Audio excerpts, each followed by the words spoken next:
America द्वारा Venezuela में की गई सैन्य कार्रवाई ने पूरी दुनिया का ध्यान अपनी तरफ खींच लिया है। एक ऐसी अंतर्राष्ट्रीय घटना जो भले ही भारत से हजारों किलोमीटर दूर क्यों न घटी हो, लेकिन इसका सीधा असर भारत की अर्थव्यवस्था, तेल की कीमतें और निवेशकों की सोच पर पड़ सकता है।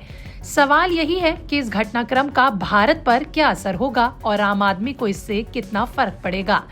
पूरा मामला इस वीडियो में आज हम आपको बताने वाले हैं, तो अंत तक जरूर बने रहें।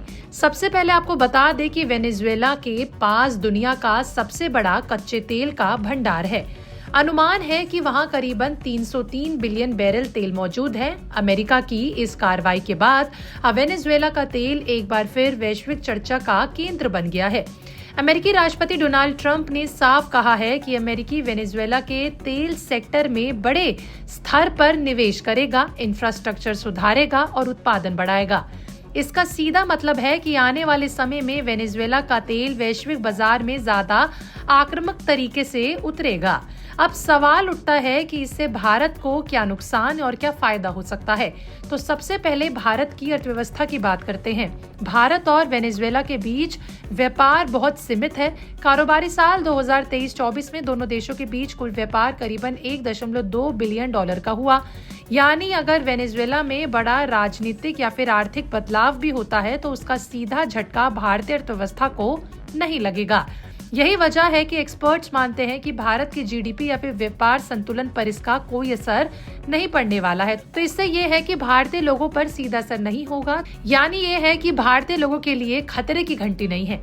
अब बात करते हैं तेल की कीमतों की, क्योंकि यही वो मुद्दा है जो हर भारतीय की जेब से जुड़ा है। भारत अपनी जरूरत का करीबन 85% कच्चा तेल आयात करता है। ऐसे में किसी भी वैश्विक तनाव का असर तेल की कीमतों पर पड़ सकता है। हालांकि भारत वेनेजुएला से बहुत ज्यादा तेल नहीं खरीदता। भारत के पास रूस, सऊदी अरब, इराक और खाड़ी देशों जैसे कई बड़े सप्लायर मौजूद हैं।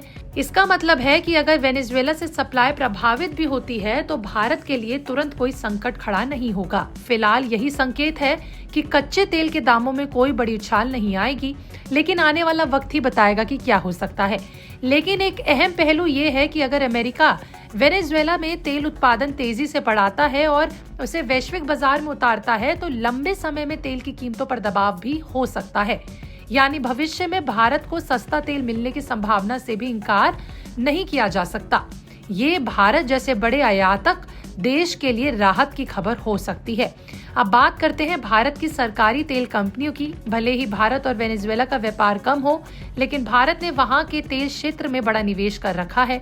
ओएनजीसी विदेशी लिमिटेड, इंडियन ऑयल और ऑयल इंडिया जैसी कंपनियां वेनेजुएला के तेल प्रोडक्ट्स में हिस्सेदारी रखती हैं। सैन क्रिस्टोबेल और काराबोवो जैसे प्रोडक्ट्स में भारत की करोड़ों डॉलर की हिस्सेदारी मौजूद है। ऐसे में अगर वहां हालात बिगड़ते हैं या फिर नई सरकार नीतियों में बदलाव करती है तो इन भारतीय कंपनियों के हित प्रभावित हो सकते हैं। हालांकि अभी तक ऐसा कोई संकेत नहीं है कि भारत के निवेश पर तत्काल कोई खतरा है। शेयर बाजार की बात करें तो एक्सपर्ट्स मानते हैं कि भारतीय बाजार पर इसका असर सीमित ही रहेगा। वेनेजुएला की अर्थव्यवस्था वैश्विक स्तर पर बहुत बड़ी नहीं है और भारत का उससे सीधा जुड़ाव भी कम है। लेकिन हाँ, अगर कच्चे तेल के दाम अचानक बढ़ते हैं तो ऑयल मार्केटिंग कंपनियों और एक्सपोर्ट सेक्टर के शेयरों में थोड़ा दबाव देखने को जरूर मिल सकता है, लेकिन पूरे बाजार में बड़ी गिरावट की आशंका नहीं है। अब निवेशकों के नजरिए से देखते हैं तो ये समय घबराने का नहीं है, बल्कि सतर्क रहने का है। वैश्विक तनाव के दौर में सोना, चांदी और कच्चा तेल जैसी कमोडिटी मजबूत रह सकती हैं। वहीं भारतीय शेयर बाजार संतुलन बनाए रख सकता है। कुल मिलाकर अमेरिका वेनेजुएला संकट का असर भारत पर सीमित है, लेकिन वैश्विक घटनाओं पर नजर रखना जरूरी है, क्योंकि आने वाले दिनों में यही घटनाएं बाजार और अर्थव्यवस्था की दिशा बदल सकती है और भारत पर इसका असर सीधा हो सकता है। आपका इस पर क्या कहना है कमेंट सेक्शन में लिख के बताइएगा। अब देखिए, और अपडेट्स के लिए हमारे साथ बने रहिए और मिलते हैं अगली वीडियो में। तब तक के लिए सब्सक्राइब करना बिल्कुल ना भूलें।